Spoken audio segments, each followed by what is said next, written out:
corruption is rampant. The power company officials are corrupt. They come to you.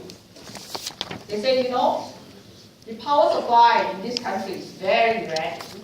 There are frequent breakdowns in power supply. But if you pay my workers a sum of money every month, I can assure you that your power supply to your plant will be very steady. Now what is he saying? He's saying you don't pay, definitely you're going to suffer power failure. Right? So we pay. Now is that a bribe or extortion? Extortion, right? Because even though he didn't say you don't pay me, I'm going to shut down the power. We know, we can see the hint. You don't do, surely our plant suffers. So when we pay, it does not cause us to act contrary to the interests of our employers or our clients. In fact, we are trying to protect our plant. And this kind of payment usually does not undermine the market, because this guy comes to tell us like this. He's going to go to our competitor and say the same thing, pay us. Otherwise, you know, your power may fail. So here, we do not gain unfair advantages over others, except those who are too poor to pay, unfortunately. Okay? So extortion, bribery. Now we come to another thing called grease payment. Now grease payment is defined as a payment offered to facilitate routine bureaucratic decisions. So the key word here, routine bureaucratic decisions. And it is not supposed to get someone to violate his duties. Okay, I'll give you an example. Let's say we need to renew our work permit in a foreign country. Our employer has given us the letter of support. Our passport is in order. All our documents are in order. We go to the immigration office to get the work permit renewed. It's supposed to be a very simple bureaucratic procedure. We take our documents and we go to the counter. The lady there look at you sleepily and say, put it in the tray. So you put it in the tray. So you sit and wait. You sit and wait and wait. 2 hours later, you're still waiting.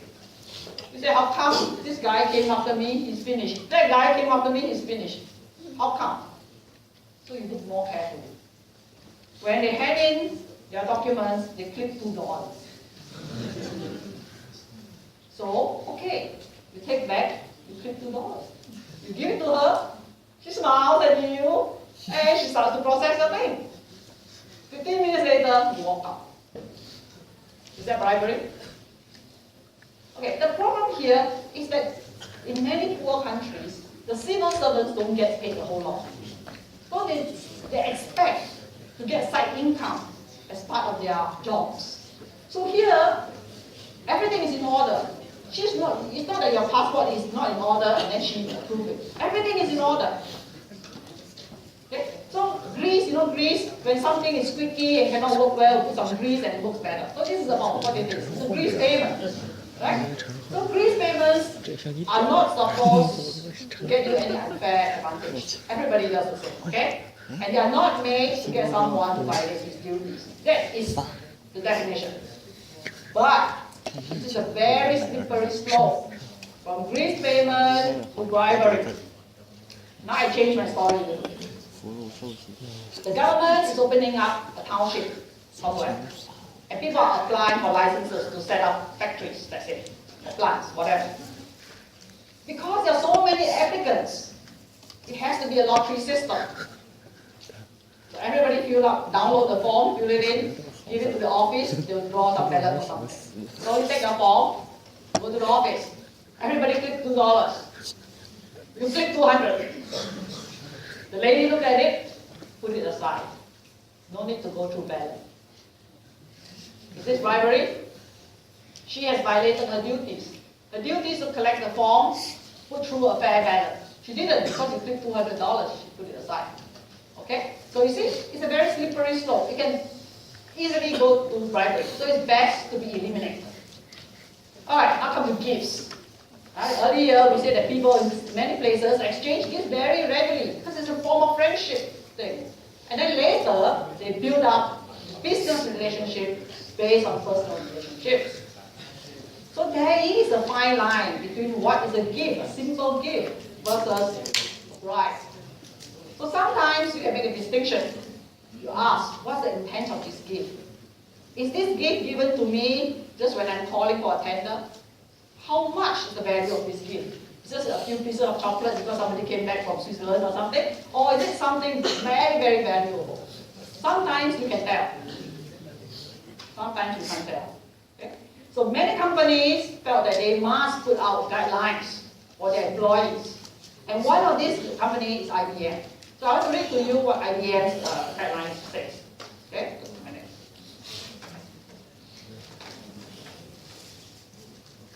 Okay, this is IBM Business Conduct Guidelines. Okay?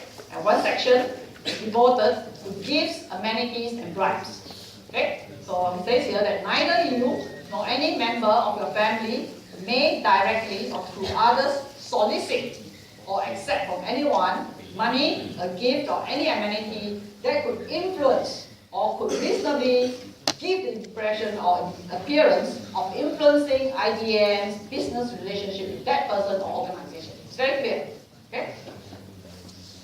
If you or your family receive a gift including money, even if the gift was unsolicited, you must notify your manager and take appropriate measures which may include returning or disposing of what you received. Okay? So the key here is that it could influence or could reasonably give the appearance of influencing, but not supposed to take. But there are certain things you can take. Okay? There are three classes. First one is promotional premiums and discounts offered by transportation companies, hotels, so on and so forth. It's based on bonus programs for individuals and offered to travelers generally. For example, credit card companies. Certain credit cards give you 25% discount at certain restaurants. That's fine. Something like you fly SIA, you get a KrisFlyer card. After flying many trips, you can upgrade. All this is fine because this is offered to people in general, not because you are belonging to a certain company which they have some interest in. Okay, so the first one is fine.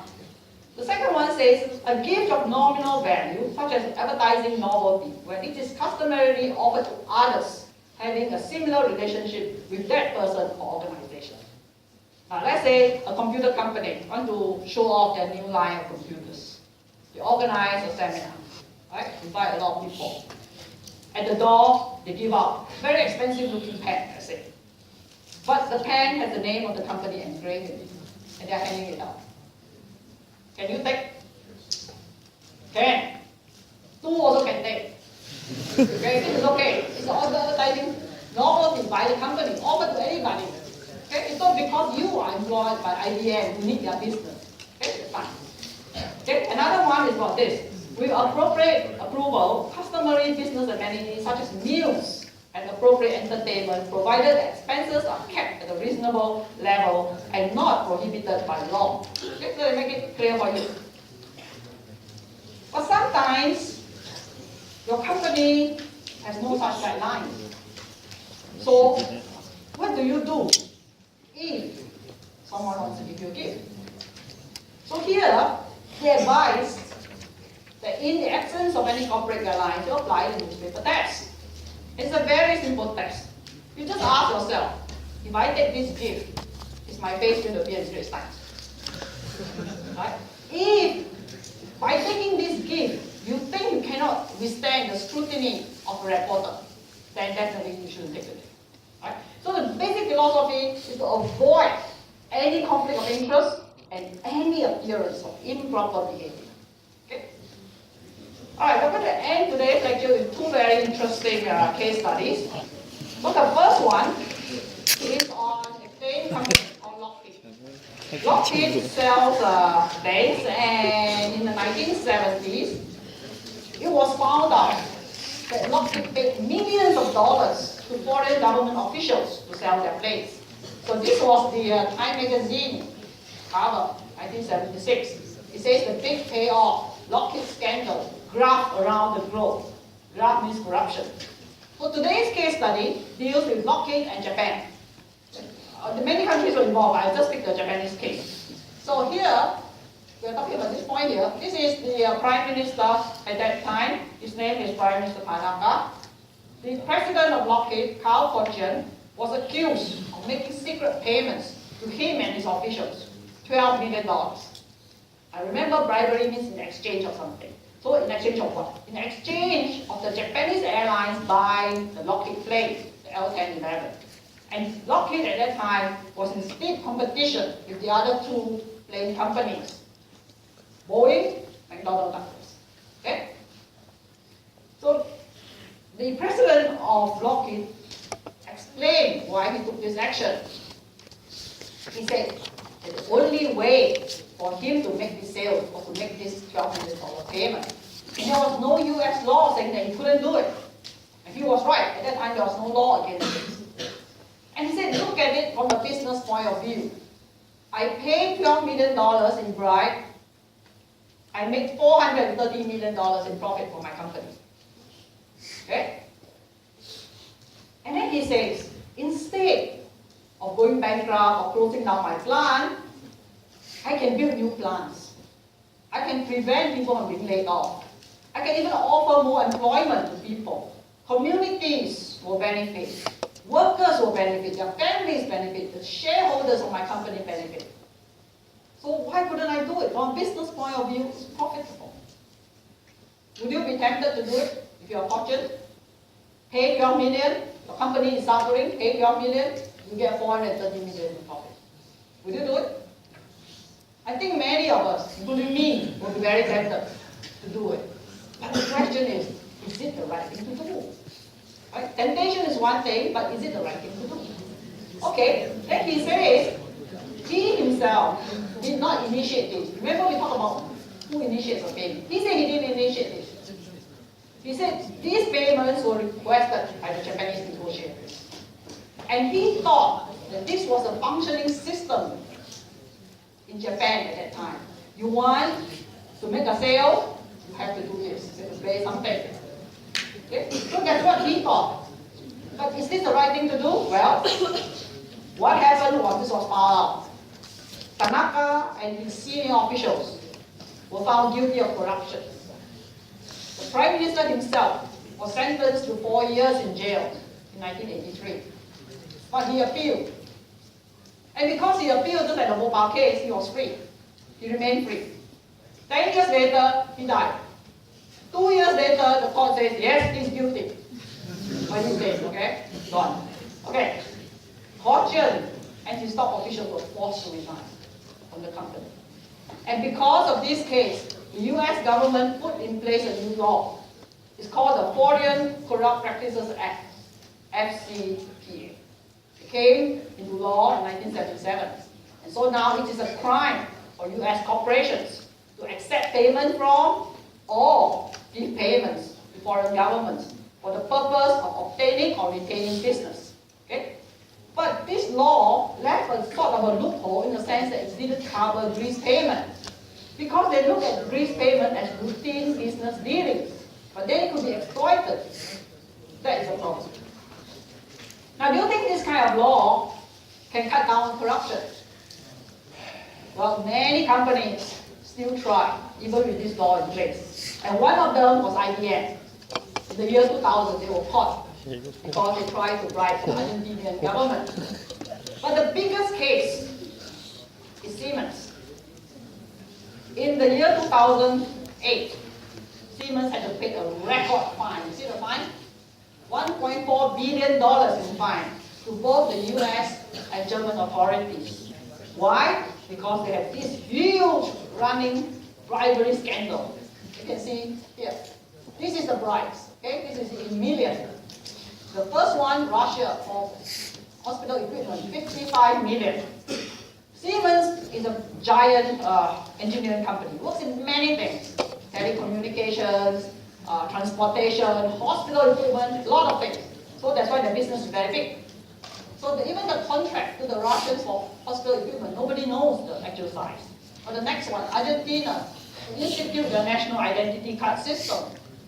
$40 million in bribes for a contract of $1 billion. Okay? But to Siemens, no bribe too big, no bribe too small. All the way down to here. Vietnam, $400K in bribe for a $6 million contract. Okay? They do this sort of thing everywhere. See so many countries, Israel, Venezuela, China, Bangladesh, so many. But they were caught. So I want to read to you a story about their accountant. This was reported in New York Times in 2008. Okay, so this is the article. I'm just make it bigger. Okay. It says that at Siemens, bribery was just a line item. So Reinhard Sikacek was the accountant. Reinhard Sikacek was half asleep in bed when the doorbell rang early one morning. This is in Germany. Still in his pajamas, he picked out his bedroom window, hurried downstairs, flung open the front door. Standing before him, the cool crisp dark, were 6 German police officers and a prosecutor. They held a warrant for his arrest. At that moment, Mr. Sikacek, a stout, grey former accountant for Siemens AG, the German engineering giant, knew that his secret life had ended. I know what this is about, Mr. Sikacek told the officers crowded around his door. I've been expecting you. So he knew what he did wrong. Okay, let's see what he did. Mr. Sikacek says that from 2002 to 2006, he oversaw an annual bribery budget of 40 million to 50 million at Siemens. Company of managers and sales staff used the slush fund to cozy up to corrupt government officials worldwide. The payments, he says, were vital to maintaining the competitiveness of Siemens overseas, particularly in his subsidiary, which sold telecommunications equipment. It was about keeping the business unit alive and not jeopardizing thousands of jobs overnight. Did we hear the same story for Lockheed? Same thing. Competition, still competition. We are worried about losing our competitive edge, laying off our workers. I have to pay this bribe. Okay, so this one is almost like what I said before. Mr. Sikacek's telecommunications unit was awash in easy money. It paid $5 million in bribe to win a mobile phone contract in Bangladesh to the son of the Prime Minister at that time and other senior officials. So it goes on and say something. Now, this even says that it paid 1.7 million to Saddam Hussein. No wonder the US got so angry, you see. Right? Okay, so he was caught, and then what happened? So after he was caught, he cooperated. Okay? He cooperated, gave all the information, and he was sentenced to 2 years probation, no jail, and $150,000 fine. Now, what did he say about the payment? He said, economic necessity, vital to maintaining Siemens' competitiveness overseas. I was not the man responsible for bribery. I organized the cash. We all knew what we did was unlawful, but the 11th commandment, don't get caught. Unfortunately, we all get caught. So Siemens also get worried, so they try to avoid tougher penalties by cooperating with the authorities. They hired independent lawyers, dig into their own wrongdoing, and provide evidence to the authorities. The CEO, the chairman of the board of directors, resigned within 1 week of each other. And then Siemens, of course, having to pay this big amount of fine, sought reimbursement from them. That means they had to pay. And how do they do it? They say that this is because they have breached the organizational and their supervisory duties by allowing corruption to be so rampant. So they agreed to pay. So CEO and chairman agreed to pay 11 million euros, and the board members paid another 11 million euros. So altogether 18. But remember they had to pay 1.4 million billion in fine. So this is only a small drop. So the new CEO came on board, and he said that operational excellence and ethical behavior are not a contradiction of terms. We must get the best business and the clean business. Now, obviously, if he can do that, it would be very good. And this is what we will hope for, ethical business. Okay, now before we leave today, we want to do a discussion on the Lockheed scandal. Okay? Now, remember what this case is all about. This case is that Lockheed president paid 12 million in order to secure sales. Now, let's say your friend who has taken EG2401, he knows all the keywords. So he's telling you, if I base the argument on utilitarian grounds, Fortune's actions are justifiable because the payment benefited the Japanese officials. It benefited Lockheed, their workers, the community, the shareholders. So if I look at it from a utilitarian point of view, this payment is justifiable and it has become a win-win situation. Do you agree? Can we agree with this statement? It is win-win based just on utilitarian ground. Don't look at any other thing. Is it okay? Alright. Now remember what your friend's argument is. Lockheed on one side. Lockheed, workers, Lockheed's workers' family, shareholders. The other side, Japanese officials. Both benefited. Therefore, win-win. Okay? Now, did they miss out anybody? Japanese people? Yes. They missed out a lot of people. Okay. Now, Lockheed gained. Right? Lockheed has gained something, 430 million. The other two companies lost the sales. Whatever Lockheed gained, the two companies lost. So if I consider aircraft companies in general, the three of them, everything balanced out. And the worst thing is these two companies lost because of unfair competition, not because their planes were poor. Okay? So if I look at the first term, the competitors and Boeing and McDonnell Douglas, as well as Lockheed, no gain. This one gained, this one lost, so all cancel out. Now let's talk about Japanese public. Did they gain anything? Now remember, Japanese officials gained 12 million. Lockheed gains 430 million. Where did this 430 million come from? Japanese taxpayers. The Japanese taxpayers pay for the 430 million. Did they get the best plane for the country? We don't know. Because the plane was sold based on the bribe, not because they are much better. Okay, so now you see the Japanese public gains nothing, maybe even lost something. Furthermore, Japanese society, if this kind of behavior is allowed to continue, are we contributing to corruption in Japan? Are we? Yes. Right? If everybody continue to pay like this, how about other business dealings? Forget about planes, how about ships? How about wheat? How about any other things? Would that affect future business dealings? Would now people say that if I want to sell my ship or I want to sell my plane, all I have to do is pay a bigger bribe? No one is going to look at whether my plane is safer or higher quality. I just paid the $12 million bribe. Okay, let's say I'm a company. I need to pay $12 million in bribe. Originally, I was going to sell my plane for $100 million. Now, because I have to pay the $12 million, I jack it up to $112 million. They will still pay. They will still buy. Right? They will still buy. So in the end, goods that are poorer quality and maybe even higher price can be sold if I pay the correct amount of price. So now if you look at the point of view from all the other parties, surely you cannot say based on utilitarian grounds it's a win-win situation. It's only win-win for the Japanese officials and Lockheed, not for the other parties. The other parties all lost. Okay, I think we can stop here today. Next week there is no ED 2401, so everyone